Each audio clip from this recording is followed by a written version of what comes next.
Hello everyone, welcome back to the class of English. Today I am going to explain you chapter number 6, Weathering the Storm in Irsuma.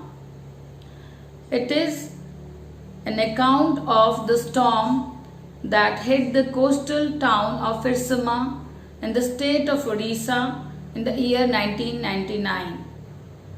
It is a description of the brave acts of a courageous boy named Prashant. He guided the victims of the flood who gathered at the Red Cross shelter in his village. He inspired each person to help one another. And this lesson tells us the importance of young segment of the society. They can together work to help the community and the society. And during the natural calamities, they can also help guide and save the community with medicines, care, material and food.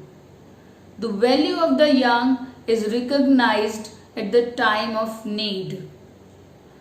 So the details of how Prashant worked hard to help his villagers overcome the devastation caused by the storm inspire us to have courage and a positive approach towards life. Now let's come to the chapter. Prashant was a native of a village in the coastal state of Odisha. On 27 October 1999, he visited one of his friend's house, which was 18 kilometers away from his village. Prashant had lost his mother 7 years ago. That day, a strong storm gathered in the evening, and the heavy and continuous rain filled the darkness. Screams could be heard as the old trees were uprooted and destroyed the houses on which they fell. And the water flowed with gush and swept away the houses that came in its way. There was neck-deep water in his friend's house.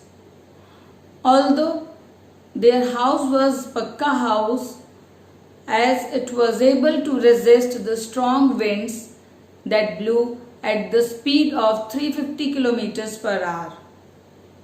His friend's family was terrorized because the trees got uprooted and damaged its roof and wall of their building. So the storm continued for the next 36 hours. And to escape from the rising level of the water in their house, Prashant and his friend's family took the shelter on the roof of their house. As the day dawned, Prashant saw the destruction caused by the super cyclone. As far as Prashant could see, he saw a cover of muddy brown water. And he also saw the dead bodies of human beings and animals that were floating in water.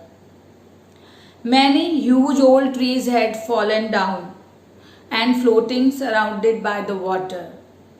And even 2 coconut trees had fallen on the house of his friend.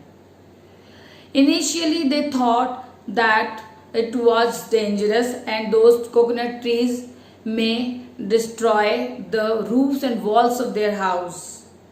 But later on they realized that it proved beneficial for them.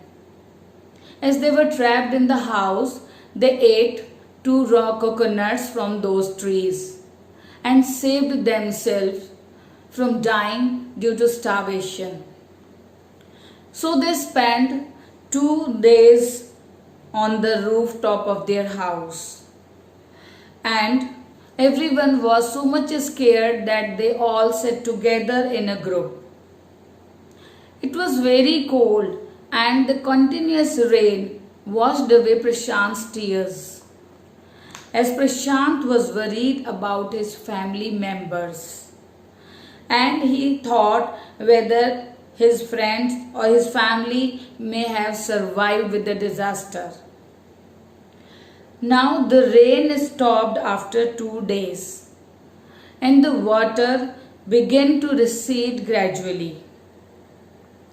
Prashant was determined to seek out his family without any delay. He did not want to waste his time, and so he decided to go back to his village to find out his family members.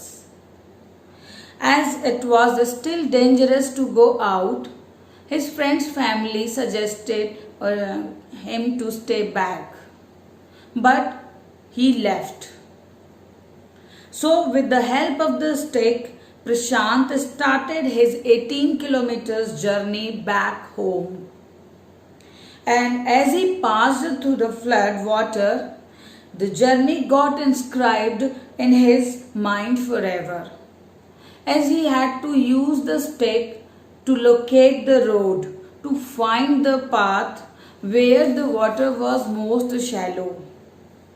And at some places he lost the track of the road and he had to swim to save himself from drowning. But after some time he was relieved when he got the company of his friends, of his uncle, who were also returning back to their village. So all of them proceeded together. As they proceeded, they had to push away many human bodies, men, women, children, and dead bodies of many animals that were swept away with the current of water. As they crossed the village, they found even not a single house there. When Prashant saw there was no house in his village, he wept bitterly and loudly. And he was sure that his family would not have survived this disaster.